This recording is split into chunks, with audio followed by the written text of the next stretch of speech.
তুমি ওই হাজার কোটি টাকার মানুষগুলার দিকে তাকিয়ে তুমি আজকে হতাশায় ভুগছো, অথচ তুমি যদি জিন্দেগিতে একবার ওই গোরস্থানের দিকে যদি তাকাতা, অনেক হাজার কোটিওয়ালা মানুষ ওই গোরস্থানের মধ্যে শুয়ে আছে, একজন জিন্দেগিতে কেউ এসে খবর পর্যন্ত নিচ্ছে না। দুনিয়া বড় স্বার্থপর, যতক্ষণ আছে ততক্ষণ। তুমি যদি চলে যাও আজকে, একটা সেকেন্ডের জন্য দুনিয়া থামবে না। দুনিয়া তোমাকে নিয়ে চিন্তা করার সময় নাই।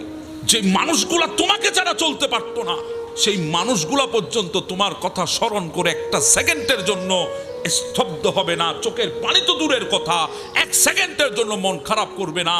যেই মানুষটা তোমাকে না দেখে থাকতে পারতো না, ওই মানুষটা মৃত্যুর পরে তোমার কবরের পাশে এসে একটা ঘন্টাও কাটাবে না। তুমি সেই স্বার্থপর দুনিয়ার জন্য সব করতে চাও, সেই স্বার্থপর দুনিয়ায় না পেলে তুমি হতাশ হয়ে যাও। আরে বাবা, আমি তো বলি